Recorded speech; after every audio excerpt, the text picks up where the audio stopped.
할렐루야. 하나님 말씀은 누가복음 24장 36절에서 43절 말씀입니다. 하나님 말씀 누가복음 24장 36절에서 43절.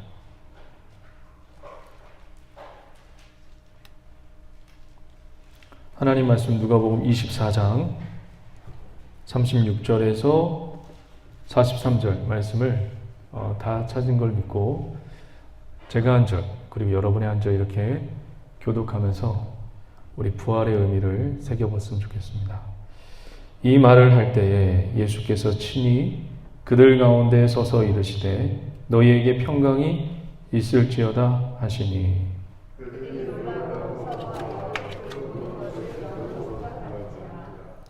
예수께서 이르시되 어찌하여 두려워하며 어찌하여 마음에 의심이 일어나느냐.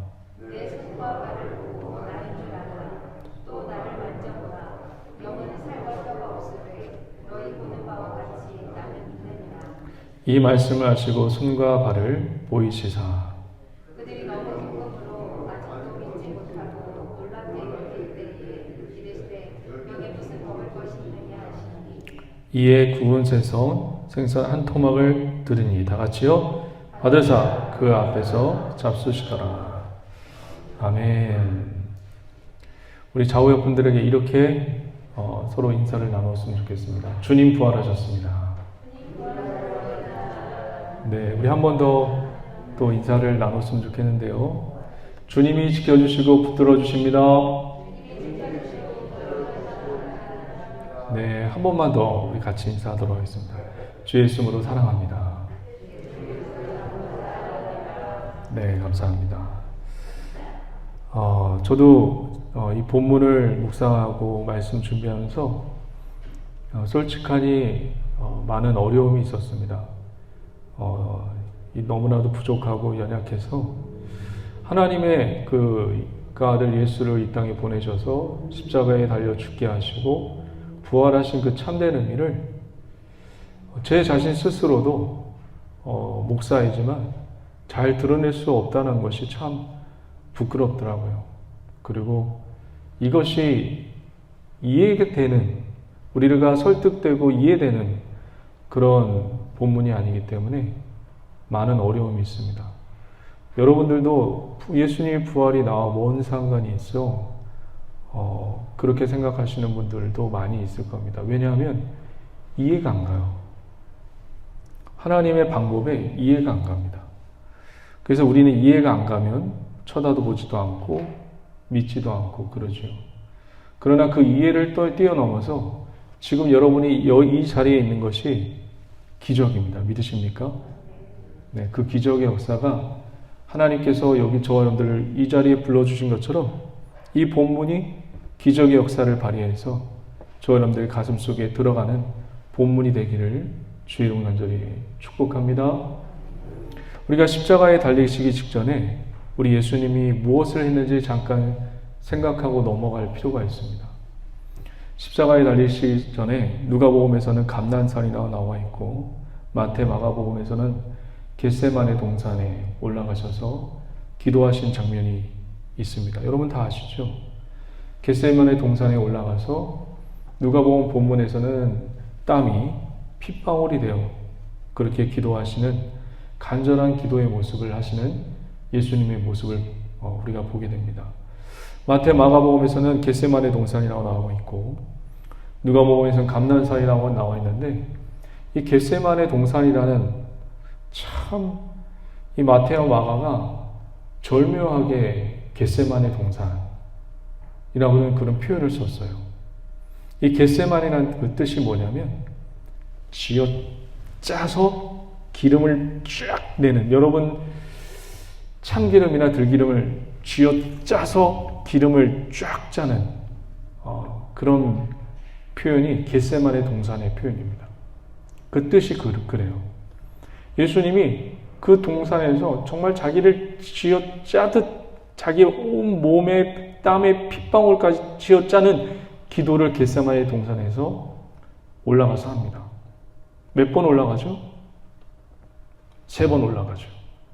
왜 그러면 보통 우리 인간적인 생각으로는 어떤 생각을 갖냐면 예수님이 왜 십자가에 달리시기 전에 겟세마네 동산에서 그 기름을 쥐어 짜는 듯한 그런 뜻을 갖고 있는 겟세마네 동산에서 왜 자기의 몸을 쥐어 짜듯이 그렇게 모든 기름을 다 쏟는 그런 기도를 하셨을까?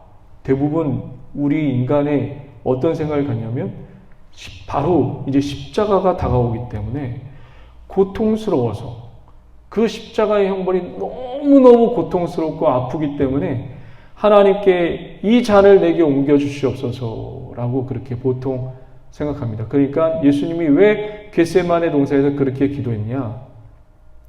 고통 때문에 십자가의 고통이 너무 싫어서 그렇게 단순하게 우린 넘어갑니다.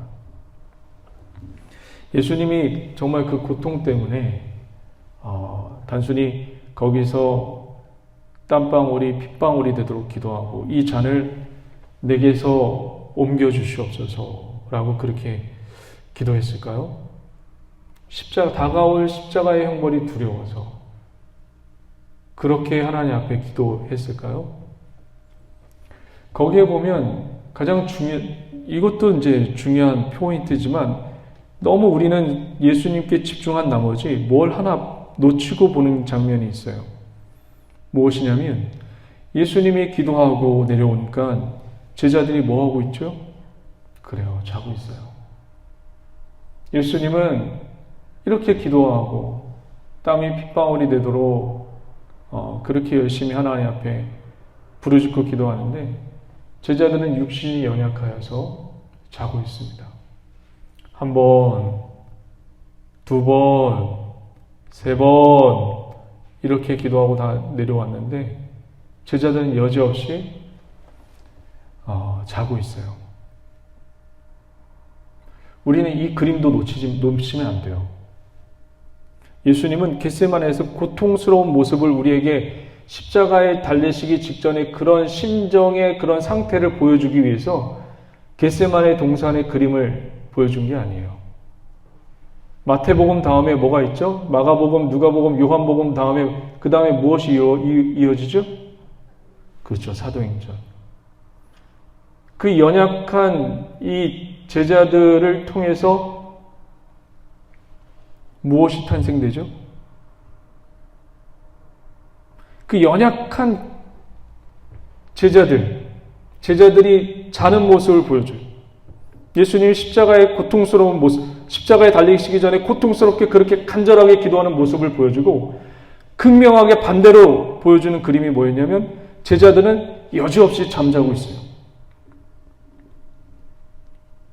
뭘 보여주는 그림일까요? 보통 우리는 예수님의 그 십자가에 달리시기 직전에 굉장히 고통스러운 그런 마음의 심정의 상태를 보여준다고 우리는 생각을 해요. 그러나 또 한 가지 그림이 있죠.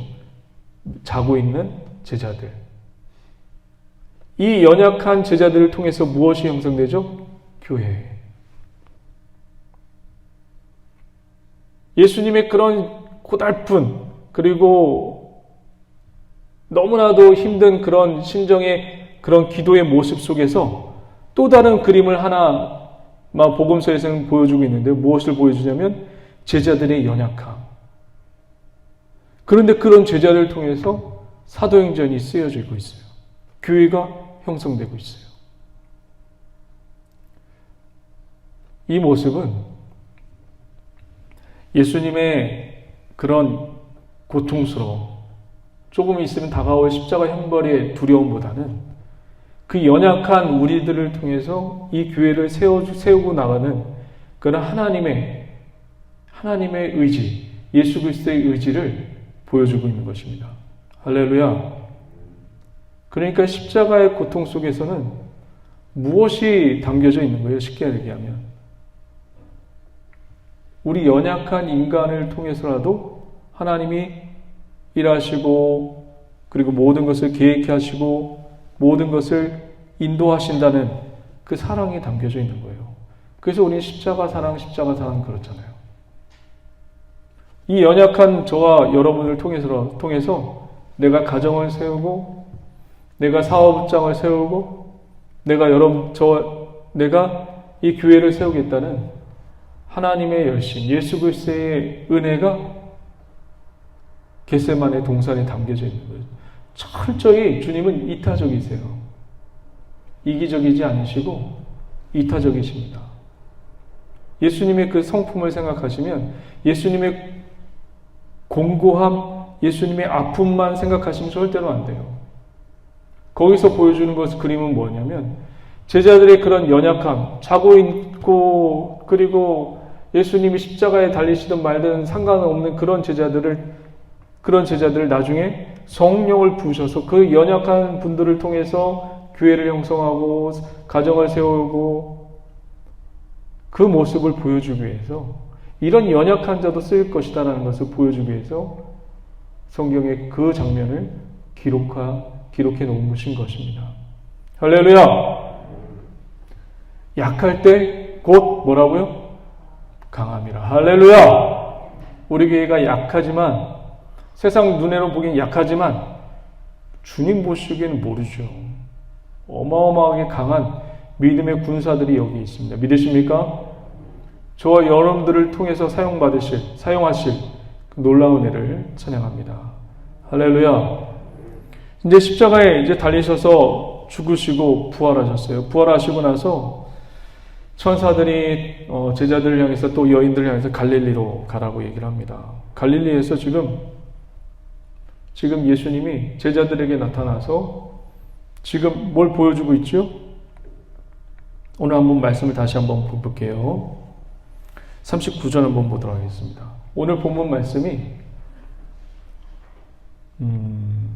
39절 한번 우선 읽어보도록 하겠습니다. 39절. 내 손과 발을 보고 나인 줄 알라. 또 나를 만져보라. 영은 살과 뼈가 없으되 너희는 보는 바와 같이 있느니라. 40절 다 같이요.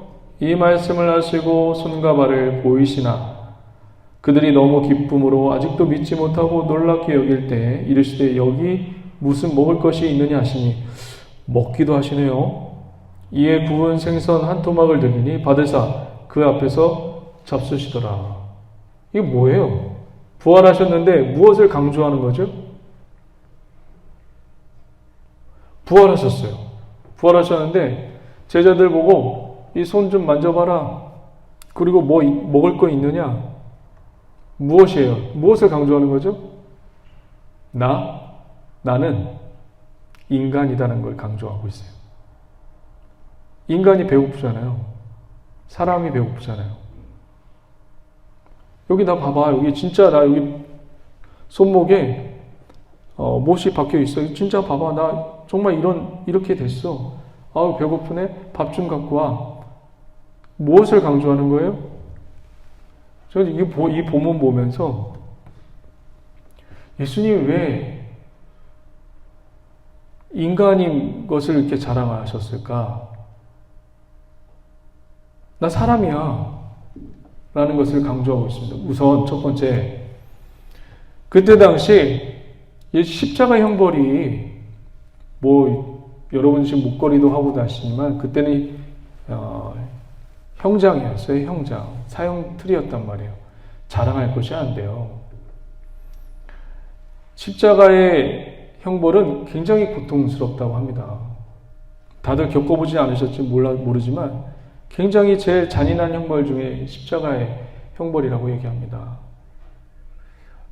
그래서 많은 이 믿는 사람들 중에 예수님이 그렇게 잔인한 방법으로 십자가에서 죽을 수 없다라고 믿음 좋은 사람들이 무엇을 고안해냈냐면 첫 번째예요.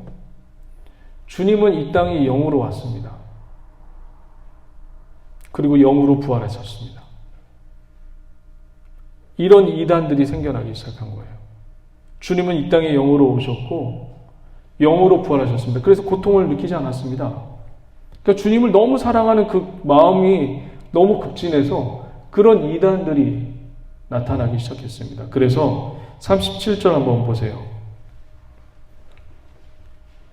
의도적으로 누가복음 기자는 이렇게 기록하고 있는 거예요. 그들이 놀라고 무서워하여 그 보는 것을 영어로 생각하는지라.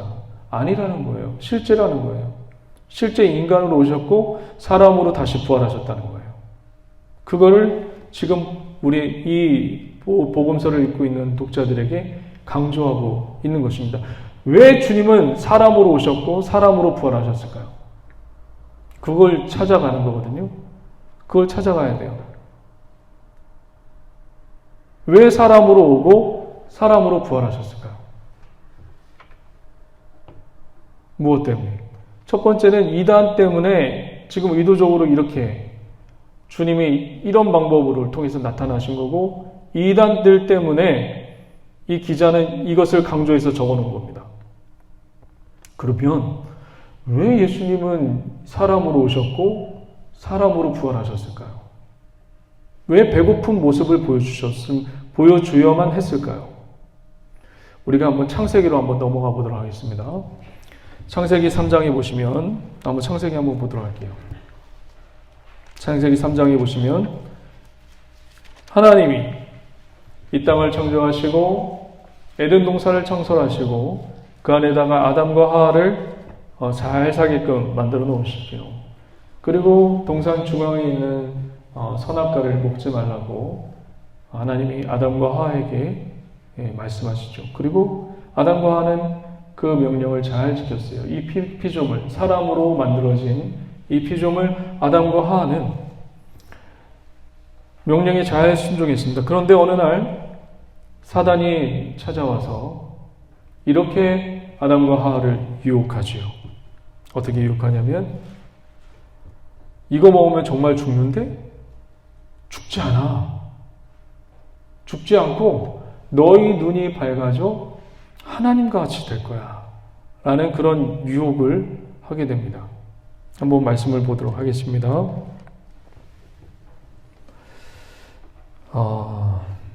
창세기 3장 3절에서 한번 같이 한번 읽어봅니다. 3절 시작. 동산 중앙에 있는 나무의 열매는 하나님의 말씀에 너희는 먹지도 말고 만지지도 말라. 너희가 죽을까 하노라 하셨느니라. 뱀이 여자에게 이르되 너희가 뭐라고요? 결코 죽지 아니하리라. 5절 다 같이 시작. 너희가 그것을 먹는 날에는 너희 눈이 밝아져 하나님과 같이 되어 선악을 알 줄 하나님이 아심이니라. 하나님과 같이 된대요. 이 말이 무슨 얘기일까요? 하나님과 같이 된다는 얘기. 하나님과 아담과 하와가 동급이 된다는 얘기일까요? 대부분 그렇게 생각하시죠. 그렇죠? 하나님과 동등되게 여길 것이다라고 보통 이렇게 생각한단 말이에요. 사단이 어떻게 해서 하나님으로부터 떨어졌나요? 천사가. 어떻게 타락천사가 됐죠? 이사야 14장 빨리 펴보세요. 이사야 14장. 이게 전형적인 사단이 타락한 이유가 여기 있는 거예요. 이사야 14장.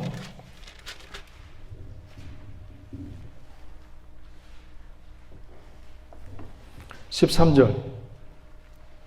이사야 14장 13절을 보시면 사단이 이렇게 해서 타락천사가 됐어요. 하나님의 묵별 위에 자리를 높이고 내가 북극성 지폐 위에 높이라고 말씀하고 있죠. 앉으라고 있죠. 우리 한번 13절 말씀 보도록 하겠습니다. 이게 사단의 속성이에요. 철저히 하나님보다 높아지려고 그래요. 잘 보세요. 다 같이 한번 읽어볼까요? 13절 시작. 내가 내 마음에 이르기를 내가 하늘에 올라 하나님의 묵별 위에 내 자리를 높이리라. 내가 북극 지폐의 산 위에 앉으리라. 사단의 고백이거든요. 그래서 타락천사가 되었고 사단이 되었습니다. 사단이 똑같은 방법을 지금 아담과 하와에게 쓰고 있어요. 자, 한번 13절 다 같이 보시면 내가 내 마음에 이르기를 내가 하늘에 올라 하나님의 묵별 위에 내 자리를 높이리라. 하나님보다 동등이에요? 아니면 높아지는 거예요? 네? 하나님의 묵별보다 자리를 동급으로 놨어요? 아니면 높게 놨어요? 그렇죠. 높게 놨어요. 하나님보다 높아지려고 했던 존재가 사단입니다. 자, 한번 저를 한번 보세요. 사단이 하나님보다 높아졌어요. 예를 든다면 그럴 리는 없겠지만, 그러면 이 세상 사람들은 누굴 섬겨야 되는 거예요? 최고 높은 하나님을 섬겨야 돼요? 하나님보다 높은 누구를 섬겨야 돼요? 사단이죠. 이렇게 돼버리면, 사단이 하나님보다 높아지면 하나님은 신이 아니에요. 그럼 누가 신이에요?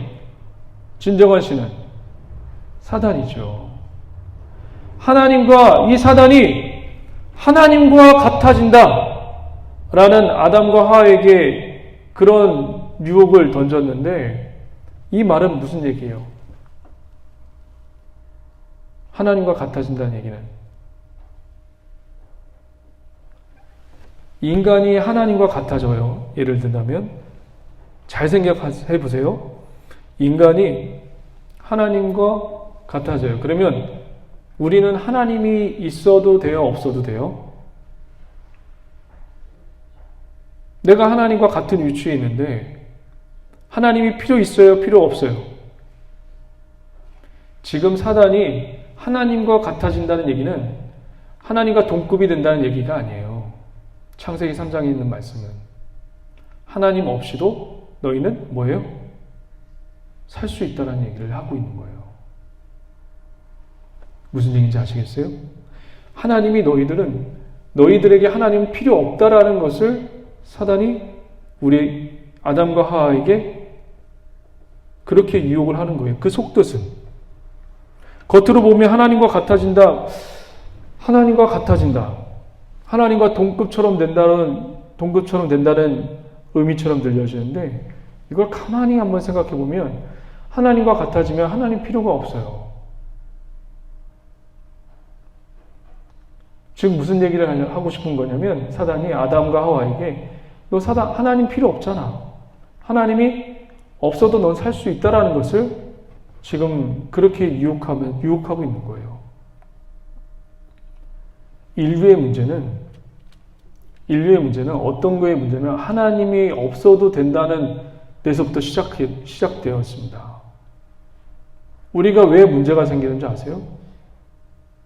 하나님이 없어도 된다는 거기서부터 죄가 시작되고 문제가 시작되는 겁니다. 한번 저를 따라해 보실까요? 하나님은 저에게 꼭 필요합니다. 없어서는 안 될 존재입니다. 할렐루야! 믿으십니까? 사단이 지금 이렇게 해서 아담과 하와를 무너뜨렸어요. 신이 되라고 하는 그런 주문을 던지면서 인간을 포기하고 신처럼 되려고 하는 그 마음을 불어넣어서 아담과 하와를 타락하게 만듭니다. 이게 아담과 하와를 무너뜨렸던 사단의 전략이에요. 이 전략을 신약에 와서 사단이 또 한 번 쓰죠. 어디서 쓰죠? 마태복음 4장 한번 넘어가 볼게요. 마태복음 4장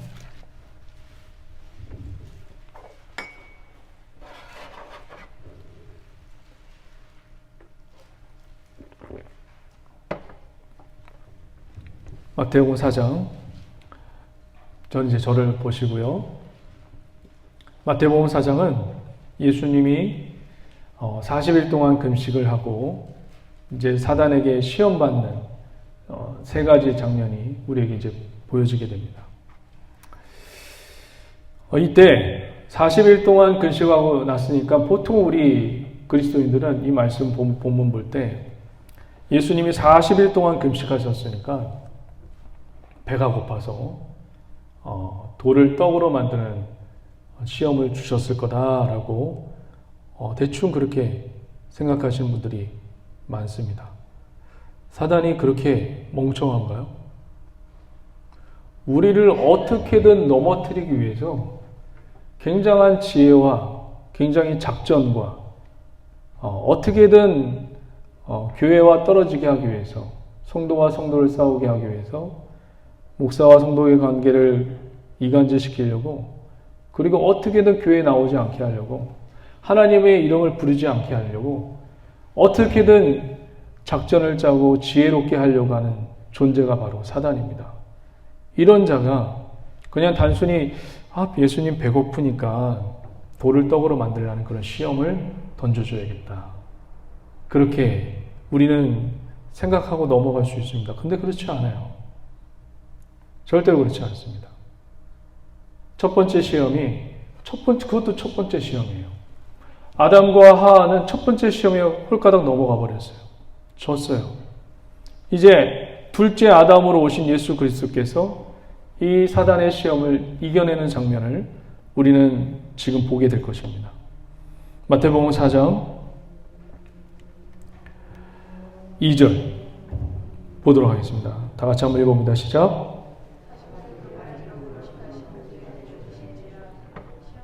자, 3절을 제가 한번 읽어볼게요. 시험하는 자가 예수께 나와서 이르되,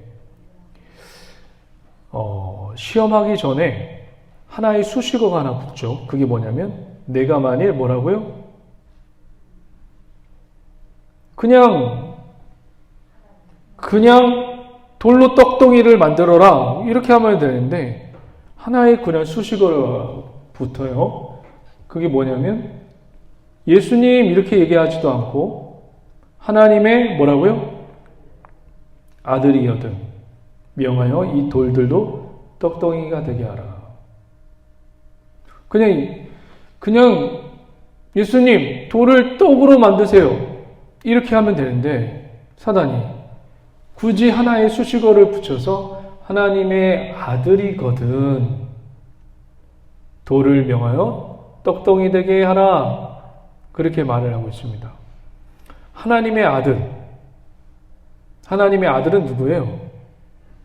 인간이에요? 신이에요? 하나님의 아들은 인간이에요? 신이에요? 신이죠. 너가 이 땅에 하나님의 아들로 왔으니 신 노릇하라는 거예요. 신은, 여러분, 인간이 이 돌을 떡으로 만드는 게 쉬워요? 아니면 신이 이 돌을 떡으로 만드는 게 쉬워요? 인간은 이것을 떡으로 만들 수 있어요? 없어요? 없어요. 누가 떡으로 만들 수 있죠? 신만이 떡으로 만들 수 있어요. 사단은 예수님에게 신이 되라고 얘기합니다. 하나님과 같이 되라고. 창세기 3장에 있는 말씀과 똑같이 지금 접근합니다. 신이 되라고. 이 유혹에 예수님이 어떻게 대적해 나가시죠? 알듯 모르듯하게 예수님이 이 유혹을 대적해 나가네요. 4절 한번 읽어볼까요? 시작. 예수께서 대답하여 이르시되 기록되었으되 사람이 떡으로만 살 것이 아니요 하나님의 입으로부터 나오는 말씀으로 살 것이냐. 얼추 보면 사람이 떡으로만 사는 건 아니야, 하나님 말씀으로 사는 거야, 이거를 그냥 영적으로 해석해서 이 먹는 게 중요하지 않아, 오직 하나님 말씀이 최고야 라는 말씀으로 이기는 것처럼 보여요. 여러분, 인간으로 오신 예수님이 배고파 했잖아요. 먹는 거 굉장히 중요해요. 우리가 먹지 않으면 어떻게 살아요? 먹는 것보다 하나님 말씀, 영적인 예배, 여기에 더 강조를 점을 두고 이 본문을 그냥 단어나 문장으로 보면 그냥 이 본문이 그냥 우리가 생각하기에는 예배가 중요하고 말씀이 중요하고 먹는 것보다 모여서 예배하고 찬양하고 그런 게 더 중요한 것처럼 보여요. 근데 이 말씀이 어느 배경에서 예수님이 하셨는지 그걸 찾아야 돼요. 지금 이 예수님이 사람이 떡으로만 살 것이 아니라 하나님의 입에서 나오는 말씀으로 살 것이다 라는 그 본문 배경이 어디서 어느 배경을 통해서 나왔는지 그거를 조금만 더 알게 되면 이게 무슨 얘기를 하는지 알게 돼요. 사단과 예수님과의 대화 가운데 이게 어떤 싸움인지도 알게 돼요. 이 말씀이 어디 배경에 있죠? 사람이 떡으로만 살 것이 아니요 하나님의 입으로 나오는 말씀으로 살 것이라는 그 말씀이 어느 배경에서 나오죠? 여기 보니까 기억이라고 써 있네요. 기억 보니까 밑에 보면 좀 좋은 성경을 가지고 있는 분들은 그런 각조의 풋노트에 몇 장 몇 절이 나오죠? 네. 신명기 8장 3절이라고 나오네요. 한번 신명기의 말씀을 가지고 예수님이 사단을 대적한 거예요. 한번 신명기 8장 한번 보도록 하겠습니다. 신명기 8장 3절.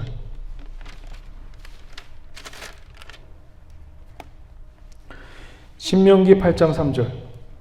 이 말씀을 가지고 예수님이 사단을 물리치신 거예요. 사단은 이 말씀의 배경과 뜻을 다 알고 있었어요. 그래서 꼼짝없이 그 다음 단계로 넘어가는 거예요. 근데 우리는 이해가 안 가죠. 사단은 하나님이 태초에 만들었을 때부터 그때부터 타락했단 말이에요. 모든 하나님의 가정을 다 알고 있어요. 그렇기 때문에 이 말씀에 의미하는 바가 뭔지를 알고 있기 때문에 사단은 꼼짝없이 대꾸도 하지 못하고 그 다음 단계 시험으로 넘어가는 겁니다. 신명기 8장 3절 우리 다 같이 한번 읽어봅니다. 너를 낮추시며 너를 줄이게 하시며 또 너도 알지 못하며 내 조상들도 알지 못하던 만나를 내게 먹이신 것을 사람이 떡으로만 사는 것이 아니요 야훼 입에서 나오는 모든 말씀으로 사는 줄 내가 알게 하려 하심이니라. 4절 한번 읽어볼까요? 4절. 이 40년 동안에 내 의복이 헤어지지 아니하였고 내 발이 부르트지 아니하였느니라. 너는 사람이 그 아들을 징계함 같이 내 하나님 야훼께서 너를 징계하신 줄 생각하고 6절. 내 하나님 야훼의 명령을 지켜 그의 길과 따라가며 그를 경외할지라. 계속 읽어보죠. 7절에서 10절까지 시작.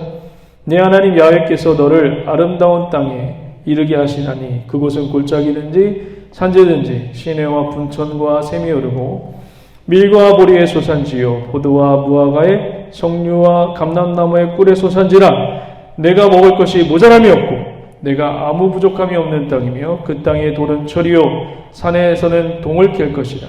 내가 먹어서 배부르고 내 하나님 야훼께서 옥토를 내게 주셨으므로 말미암아 그를 찬송하리로다. 무슨 얘기하는 것 같아요? 집에 가서 꼭 한번 읽어보세요. 이 얘기는 무슨 얘기냐면 이제 저를 보세요. 하나님이 광야에서 40년 동안 이스라엘에게 뭘 주셨죠? 만나도 주시고 메추라기도 주시고 그리고 반석에서 물이 나오게 하시고 의복이 헤어지지 않게 하셨어요. 그렇죠. 그런데 40년 동안 이스라엘 민족이 하나님을 순종하면서 잘 섬겼나요? 하나님이 이 모든 것을 주셨어요. 믿으십니까? 이스라엘 민족에게 의복이 헤어지지 않도록 40년 동안 잘 먹이시고 입히셨습니다. 그런데 그렇게 많은 것을 주었는데도 불구하고 이스라엘 백성이 하나님을 섬겼나요? 안 섬겼나요? 이렇게 많은 것을 주었는데도 너희 의복이 헤어지지 않게 했는데도 불구하고 너희들은 말씀도 지키지 않았다는 것을 얘기하기 위해서 이 본문을 적어놓은 거예요. 무슨 얘기인지 아시겠어요? 너희들이 이렇게 많은 것을 주었는데도 만나를 주었는데도 너희는 나를 잘 섬기지 아니하고 율법도 지키지도 못하는 이 이스라엘 민족이 모세를 통해서 말씀을 주셨을 때 이스라엘 백성이 뭐라고 얘기했어요? 하나님, 내가 이 말씀을 잘 지키겠나이다. 그렇게 선언했고 선포했던 민족이 이스라엘 민족이에요. 그런데 40년 동안 하나님이 물도 주고 만나도 주고 메추리도 주고 고기도 주고 그랬는데 40년 동안 결과가 뭐였냐면 이들은 율법도 지키지 못하고 하나님께 순종하지 못하는 불순종한 사람이라는 것이 드러났어요. 불순종한 사람이라는 것이 드러났어요. 그러면 이 민족은 어떻게 해야 돼요? 하나님이 벌하는 수밖에 없어요. 벌하는 수밖에 없어요. 그런데 하나님이 이 말을 하지요. 3절 한번 보도록 하겠습니다. 3절. 너를 낮추시며 너를 줄이게 하시며 또 너도 알지 못하며 내 조상들도 알지 못하던 만나를 내게 먹이신 것은 사람이 떡으로만 사는 것이 아니요 야훼 입에서 나오는 모든 말씀으로 사는 줄을 내게 알게 하려 하심이니라. 인간을 창조하시고 그리고 하나님께서 많은 것을 주시고 그리고 히브리 민족을 광야 가운데서 40년 동안 보내면서 하나님이 지키시고 보호하셨는데 이들은 하나님을 섬길 만한 그런 능력도 부족했고 실력도 부족했습니다. 처음에는 큰 소리치죠. 내가 이 율법을 잘 지키겠습니다. 근데 시간이 지나와서 보니까 하나도 못 지켰어요. 점수로 따지면 몇 점짜리 인간인 것이 더 드러나냐면 빵점짜리 인간인 것을 드러났어요. 하나도 하나님 앞에 순종한 게 하나도 없어요. 그럼 이 사람들은 결국은 어떻게 되면 죽는 것밖에 없어요. 죄 짓는 인생이 뭐예요? 사망이잖아요. 죄익삭슨 사망이니. 이제 사망이에요. 그런데 사단과 예수님이 이런 대화를 나누죠. 사람이 떡으로만 사는 것이 아니에요. 하나님의 입에서 나오는 말씀으로 사는 것이다. 하나님의 입에 나오는 말씀으로 사는 거예요. 요한복음에 보면 이 말씀이 누구죠? 그리스도를 얘기하죠. 죽을 수밖에 없는 이 백성들. 우리가 보기에는 예배도 잘 드리고 말씀도 잘 읽고 찬양도 잘하는데 우리는 드러났어요. 벌써. 우리의 실력이 드러났어요. 우리의 믿음도 드러났어요. 빵점이라는 것이 드러났습니다. 그래서 우리는 이 땅에서 하나님 믿고 산다고 하지만 우리는 어차피 사망과 지옥으로 갈 수밖에 없는 인생이에요. 처음에 이 사단과 예수님의 이 시험을 저는 다분히 하나님의 아들에서만 초점을 맞추고 사단이 너는 신이 되라고 하는 예수님에게만 초점을 맞추고 그렇게 이해하고 그렇게 설교를 준비하려고 했어요. 그런데 예수님이 하신 말, 사단을 대적했다 했던 말이 이 말씀이 무엇이냐면 사람이 떡으로만 사는 것이 아니에요. 하나님의 입으로 나오는 말씀으로 산다는 이 고백이 뭐냐면 내가 이들을 살리겠다는 말이에요. 인간을. 그래서 내가 인간으로 왔고 인간으로 십자가에 죽으셨고 인간으로 부활했다는 얘기예요. 저는 이 사단이 첫 번째 시험, 예수님이 첫 번째 시험을 통해서 거대한 것을 깨달았습니다. 이게 단순히 사단을 물리칠 때 단순히 그냥 예수 그리스도의 말씀으로 물리친 게 아니라 거기에는 깊은 예수 그리스도의 사랑이 담겨져 있다는 것을 이제 알게 됐어요. 이 사람들은 신명기 8장에 보면 이 사람들은 가능성이 없어요. 하나님이 그렇게 줬는데도 불순종하고 죄악을 저지르고 그런 사람이 가능성이 없어요. 율법도 지킬 것 같았는데 율법도 못 지켰어요.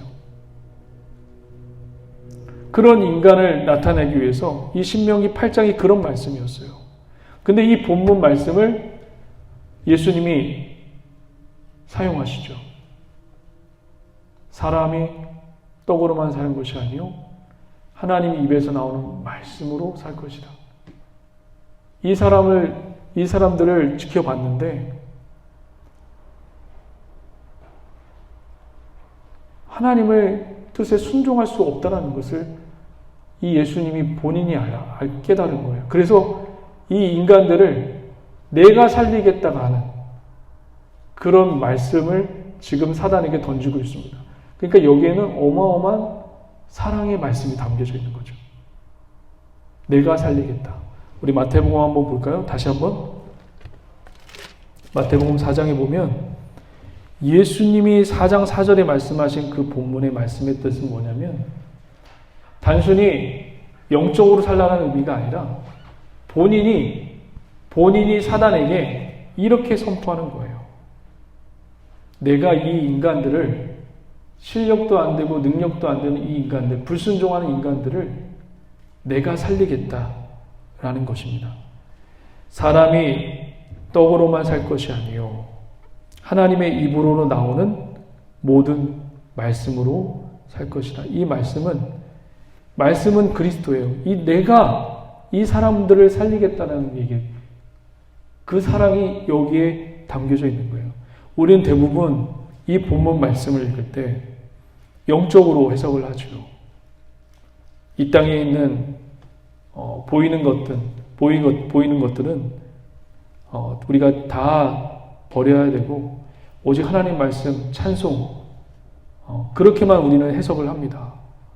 이 말씀을 묵상할 때. 근데 예수님이 신명기 8장에 대한 이야기를 하면서 그 배경을 두고 얘기하면서 이 인간들은 가능성이 없고 다 죽을 수밖에 없는 인생인데 이 인간들을 내가 살리겠다.